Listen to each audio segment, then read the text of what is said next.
John Lennon, a story attributed to him is when he was 5 years old, his mother told him that the key to life is happiness.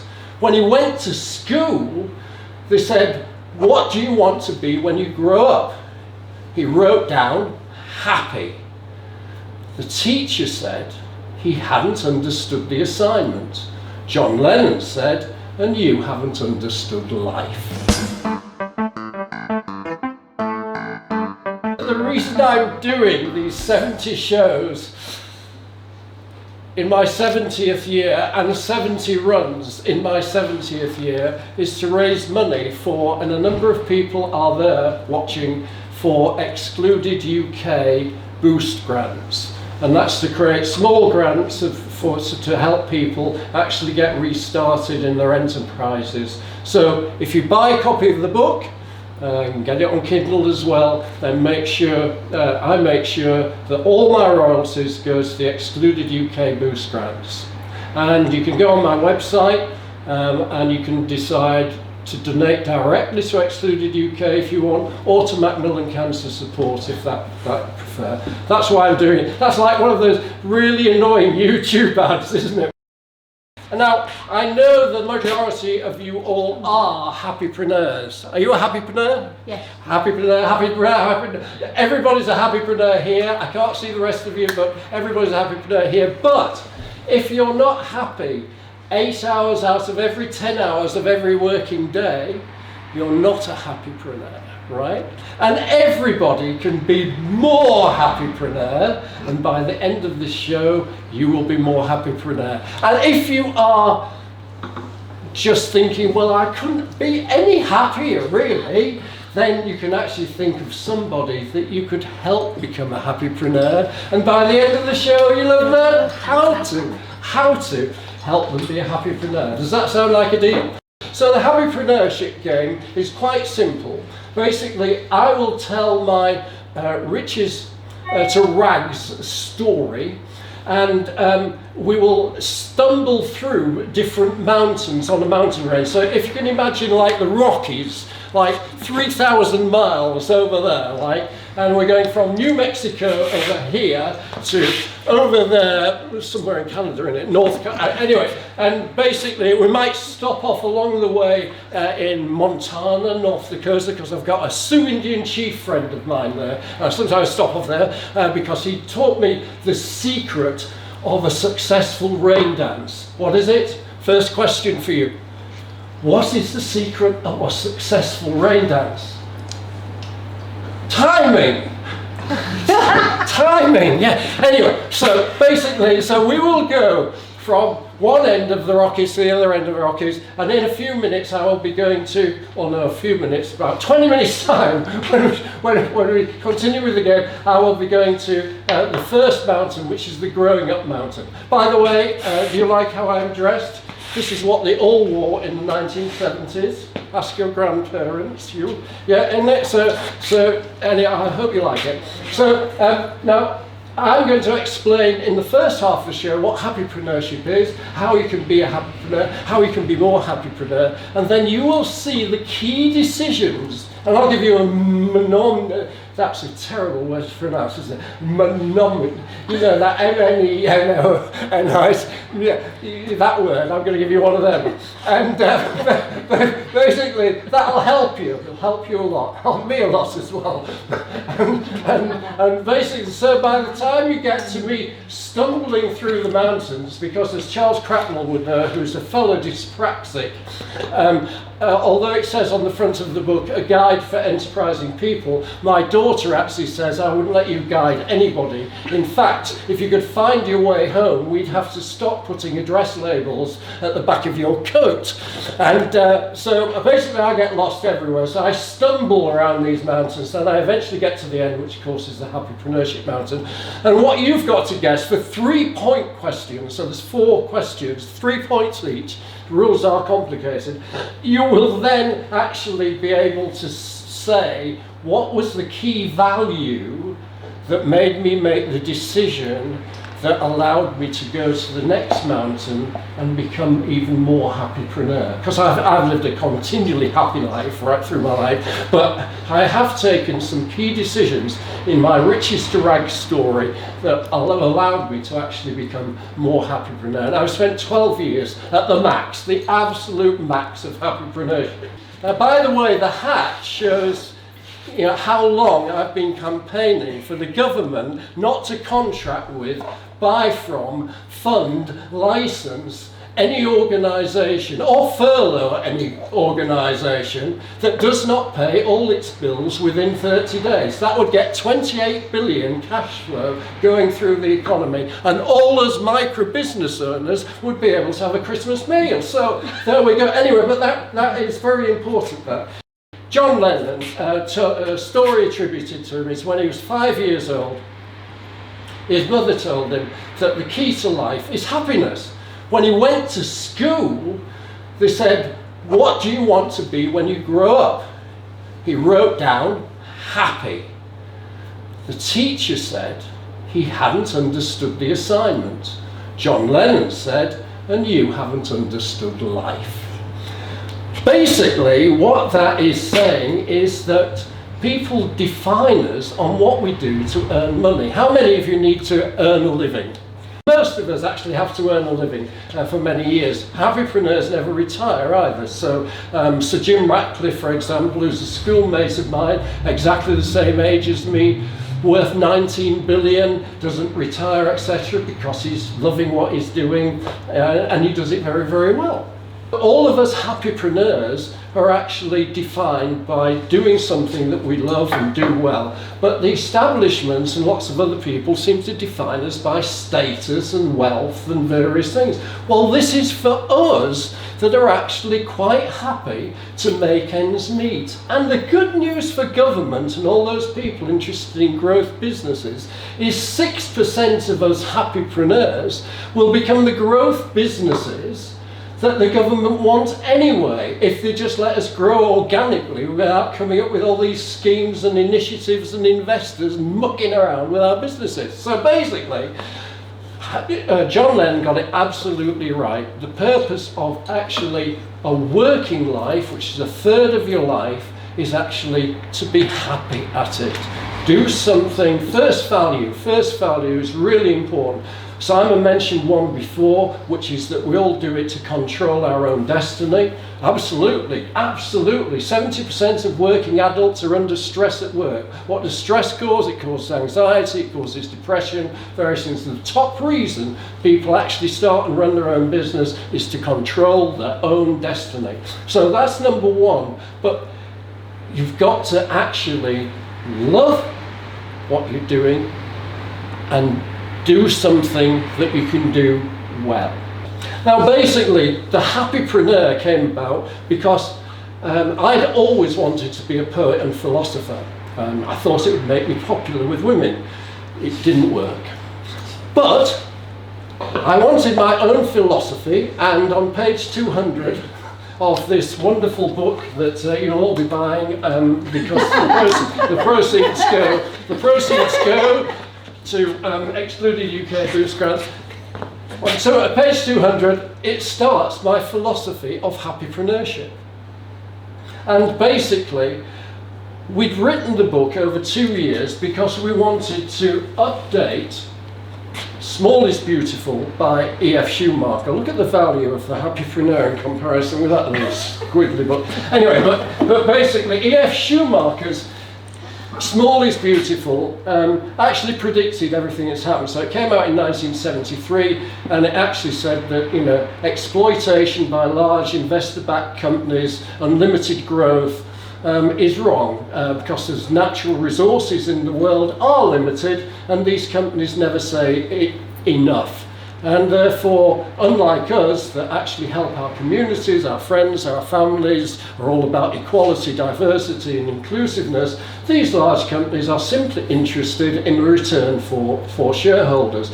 As such, Schumacher predicted that the world has made a monstrous mistake, and basically we would end up with climate problems, we'd end up with energy crises, we'd end up with all the various things you're actually seeing today.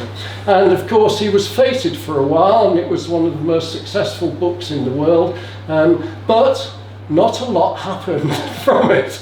And so we thought it needed updating to something about what we can control, our own space as micro business owners. We're pretty powerless really against government and all the things it's doing. My goodness sake, if they weren't even paying 30 days, we're really in trouble. But basically, what can we do in our own space? So we wanted to update the small is beautiful principles as a guide for enterprising people as to how they could start up and survive.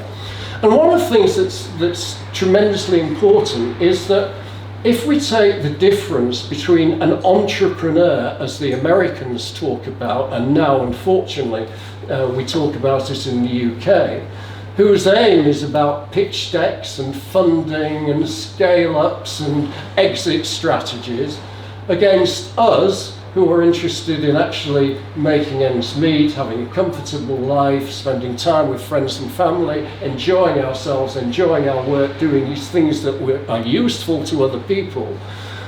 Those investor-backed entrepreneurs, those Silicon Valley type entrepreneurs, the ones the government heinously gave £1.5 billion of funding to in the middle of the pandemic to help high growth startups, all of those businesses have only got a 1 in 5 chance, maximum. Often Silicon Valley, a 1 in 10 chance of surviving the first 3 years. But us, if we do a number of things that most happypreneurs do, which is not what the government and the banks and the financial services and all those people selling you stuff want you to do, we've got an above 80% chance of starting up and surviving the first 3 years. And so basically the 5 principles that I actually say for a startup, we amplify that in the book in terms of enterprising guide. We haven't got time on this fantastic show, and I know you want to win prizes soon, but I should just give you those 5 principles, because if you're ever going to develop a new income stream, or launch new products or launch new stuff, it's a bit like a startup every time. If you're taking on staff, it's like a startup every time. So these 5 principles are really important. First one is bootstrap, don't borrow. Because the reason you bootstrap, don't borrow, you may take something from friends, whatever, is until you've actually test traded, which is the second thing, your products and services to customers, you've got no idea how much money you're going to make. You've got absolutely no idea. All business plans are totally fictitious. You've got no idea until you've got real customers actually buying from you. So that's the second one as well, test trading. So bootstrap, don't borrow. Second one is test trading. The third one is all business, all enterprise, and I've been running my own businesses with my hard-working partner Claire Francis for 35 years now, is that you're running a context-specific business. So I've never agreed with all of these mentors that haven't got a clue about your type of business. I also say that a business owner that's been running a business for 18 months knows more than any of the experts, gurus, advisors, coaches about their business. So what you need at the beginning, right at startup, is you need to ask a business owner that's in your sector or understands your customers, because that's where you'll get the kind of advice to get you on your way. So basically, if you're running a Cinder Toffee ice cream shop, which has always been my ambition, I might go and see a Cinder Toffee ice cream shop in Devon or something like that. In Ilfracombe, actually, is a Cinder Toffee ice cream shop. But so basically, that's what you do. Ask a business owner. The fourth one is you build multiple income streams. Never put all your eggs in one basket. Even at startup, start trying some other things, because they'll go up and down, and you need to make sure that you've got that.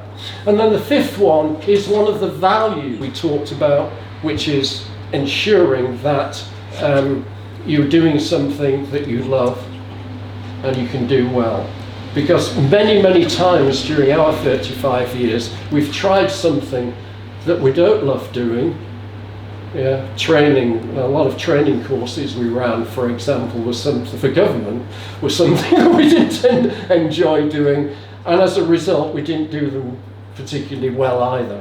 Now, the word happypreneur, so those are the 5 principles. My inspiration is Kanye King, who founded the MOBO Awards, and all these people have contributed to it. They're all happypreneurs, they're all absolutely great. But the word happypreneur became because one of those contributors was a guy called Mike Winnett, and his name is the Contrapreneur. And what he does, and my old show used to be about, how you avoid the scams and the cons and the things people do it. And he runs a brilliant YouTube channel and various things about how you get conned. And we wanted to write the book that is absolutely the opposite to the Contrapreneur, but actually makes you aware of a lot of the negative influences that can actually derail you in your enterprise or side hustle, or being enterprising in a job. Japanese and Chinese companies often set up little micro enterprises of 3 people, and they give them a budget and they can try as many ideas as they can because they get faster growth, they get better customer service and various things. So however you're enterprising, there are people who are always going to be trying to derail you, sell stuff to you to get you off the way. Be very, very careful. If it looks too good to be true, it probably is. And so you've got to actually think about the negative influences as well on your business and avoid those. What they don't ever teach you in business schools, which we all know here, and the example of Sir Jim Ratcliffe, who owns Ineos and owns a couple of big football teams now, and cycling team, and has just had a team that's broken the world marathon record, is that they make their money through their skills. And one of the biggest ways he makes money through is negotiating skills, making deals. And the majority of businesses actually grow not by having a government or bank corporate coach coming to see them, but they spot an opportunity and they make a deal with somebody. So think about in your business, what are the key skills that you can get greater and greater at that will be influential?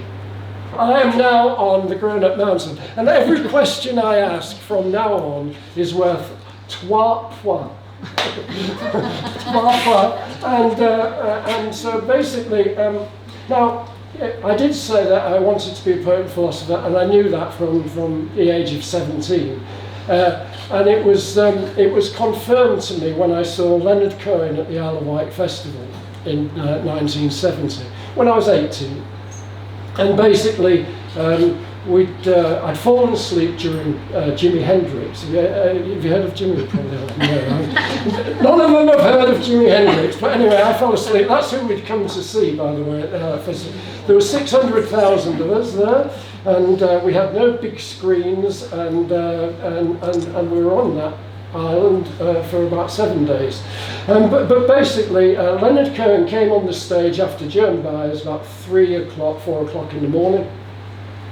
And basically he was surrounded by a bevy of beautiful women singing in absolute harmony, and it was absolutely wonderful. And around about an hour into his show, he said, I don't like to presume, but this might be the time of the show to this particular song. Suzanne Goes Down by the River. Has anyone heard that? You know, so tea and oranges, lovely. This might be the time. This might be the time for you to make love. Yeah, so 600,000 people there. So I looked at Phil, who was next to me. You know, his farmer's son. Now, we were both constipated because the latrines were a right mess. We were exhausted because, naturally, being a dyspraxic, I'd lost the tents 6 nights ago, so we didn't have anywhere to sleep anyway. we were, people kept passing my pipe around and it came back with different substances in each time. We were in no state to make love with each other. But I did think, well, this is great. And I followed his career from then on. So absolutely great. So I knew being a poet, and I have been able to be a poet and philosopher as a side hustle right throughout my life. So that's good. But basically, a year later, my father died. My father's business was incredibly successful. What I'm holding here is a one-point question. What is it? A palette. It looks like a mini palette, which we laughed about, but then I said, is he going to play something? They want me to play a mini palette. Basically, my father, what he did was when his health got really bad, he put 5 box mills together, producing pallets and all sorts of other boxes, and said, we'll do all the selling for you, which was him and my mother and one other person he recruited. We'll do all the selling and we'll fill up your 5 factories in Hull.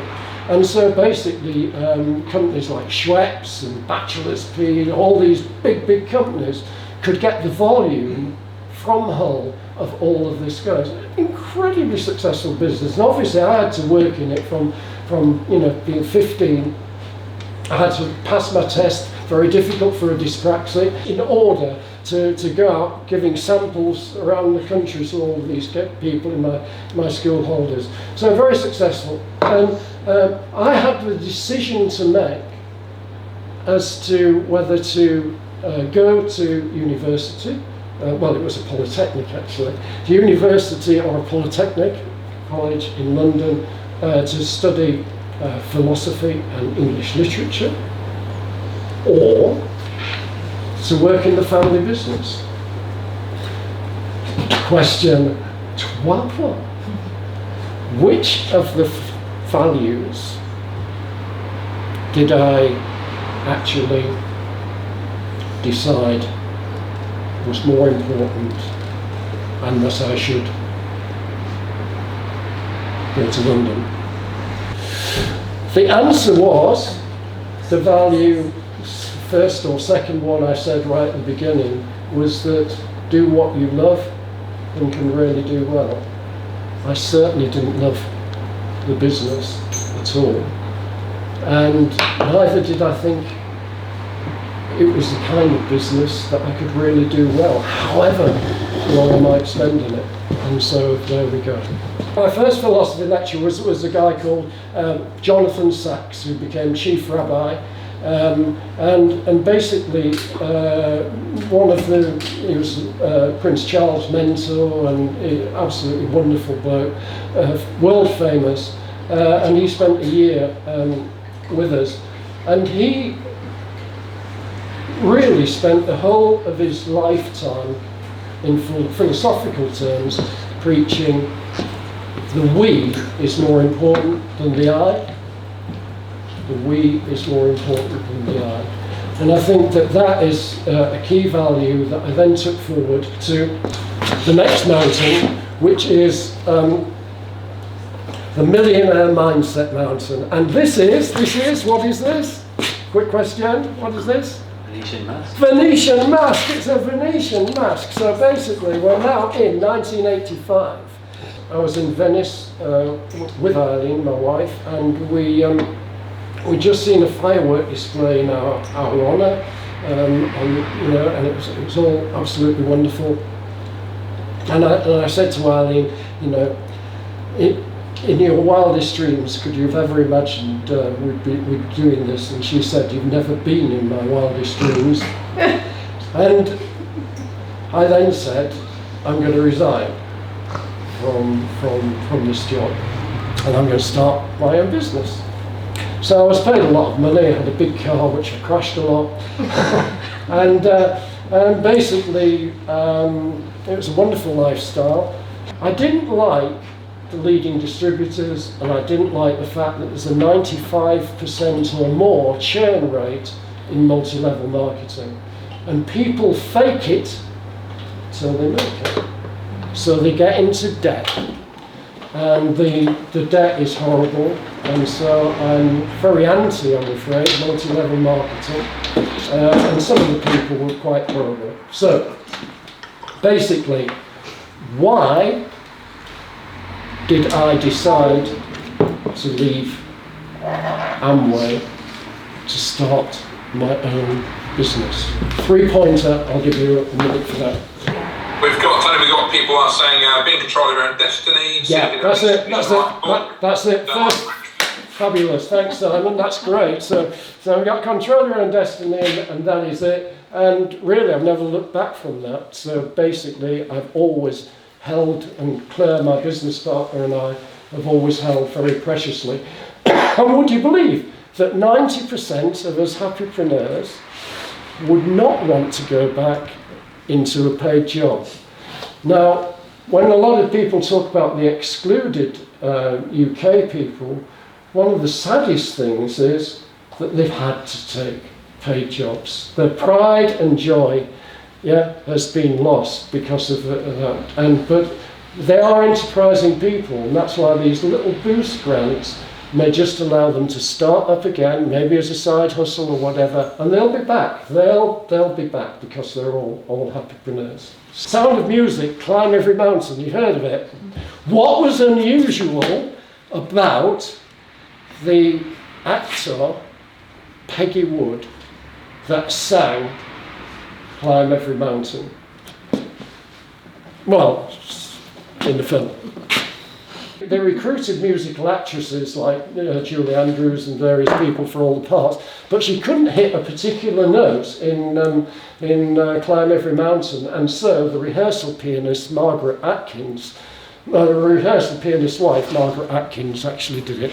So you'll win all the pub quizzes now. We're on the Be Upstanding mountain. So this is from 1986 to 2001. In those 15 years, I regarded myself as being on the establishment mountain, which some people say I'm not on anymore. And basically, that's because we needed the work.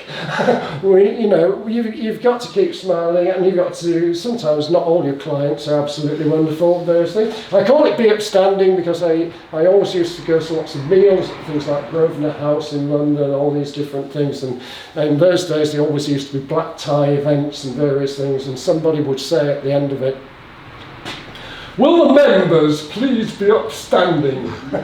and you were upstanding for the loyal toast, and you could smoke after it. But visually, that thought of members upstanding got to me. So basically, Be Upstanding mountain. So I did lots of good things. I had a very, very successful business. I was lucky to get an OBE for services to small firms in 2001. I just moved to Scarborough and started getting involved in the regeneration of Scarborough, which was absolutely fantastic. And we can see all the results today. They now have tables and chairs outside all the cafes and various things. In Hull, where I come from, they call that eviction. And it's a wonderful place. Is Scarborough? If you come to, I got involved in all that kind of stuff. Absolutely loved it. It was a brilliant decision to move to Scarborough. And we'd achieved a great deal, but one of the things we also did was, by me moving to Scarborough, it meant my business owner, co-director and founder, Claire, was in the south. It would mean 3 hours commuting all of the time. I want to ask you the question, why did I move from our offices and our staff to Scarborough? And for the ice cream. well, it was the avoidance of debt. Right, which is one of the values that I said was incredibly important, and that has made the most fantastic difference to our lives, because we're able to pay off the mortgage very, very quickly. It was the third time I downsized. This is why it's a riches to rags story, but it's been the most fantastic thing, and it also allowed Claire and I to actually not take on the work. Remember that Yeah, because if you're chasing money all the time to pay your debts, you take on work that you don't really like doing and you don't love doing, and so that's one of the reasons we did that. And the last mountain is the Champions Mountain. And basically from 2001 to 2011, I was championing small firms in many different ways. Obviously I had to make some money as well, so we had our business and our work to do. But I was getting quite well known really I was Investors in People, if anybody's heard of that. I was their small business champion, did many things. I'm incredibly proud of, at the end of that period, IAB gave me a Lifetime Achievement Award for championing entrepreneurship there, which is absolutely fantastic. IAB, by the way, International Association of Bookkeepers, are my favourite micro business owners membership body, because I was called the bookkeepers, the micro business owners' best friends, and I think it's incredibly important. And that's very hard. And I can ask Fabian and Janet, who provided it to me, did you expect me still to be living now? No, I won't. Basically, so this is my favourite one. It says World's Best Dad Trophy, so that's my favourite one. So I did lots of championing, and there was an event that you may remember called in 2005 called 7-7, and I was right in the middle there of King's Cross, Warren Street, Russell Square. I actually went for a coffee in Night and Day, one of my favourite places for a coffee, and 50 yards behind me the top of the bus blew off, and we were stuck in that zone for maybe 5 hours, knowing that it had been terrible tragedy because we could see all the people moving from the tube station for things. I must admit, it took me not that next day but the day after that I managed to get on the tube again, and that took some doing for all of us. And it certainly made me realise that life is very short, and you're just a minute away from something happening. So that was the Champions Mountain, and I'd founded an organisation called SVEDI and the Institute of Enterprise and Entrepreneurship as well. And I decided that I'd had enough of it all. And with the blessing of my wife and my business partner Claire, I went to Malta for a year to write another couple of novels and some more books and various things. And basically I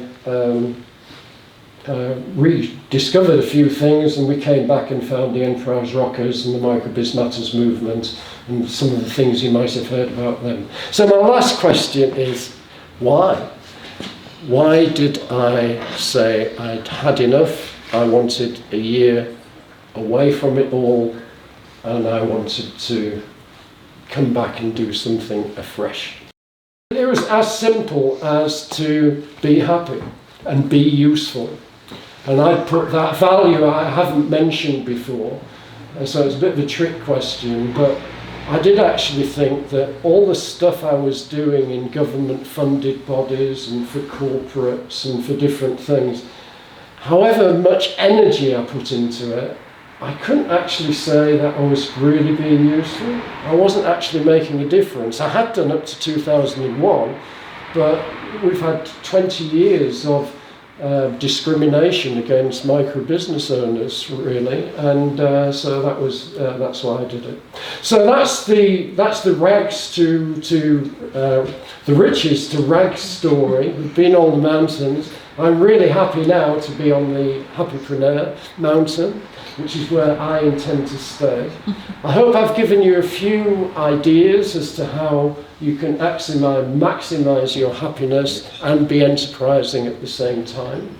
I'm going to leave you with 3 things back to Venice to remember the show for. The first one is that when I finish my 5-mile run every day, which I do, Simon knows to do half marathons and marathons. I do a 5-mile run around the front every day. I finish at the front here, and there's a painting by John Carmichael Wilson, John Wilson Carmichael, I should say. He died around the same time as Charles Dickens, and it says that he managed to make Scarborough with this beautiful painting taken from the sea look like Venice. And that's where I finish my run every single day with a cup of tea and a chocolate cake of some kind. What it tells you is that your environment is tremendously important in terms of happiness, because I can honestly say I'm ecstatically happy every day finishing my run there and having my coffee.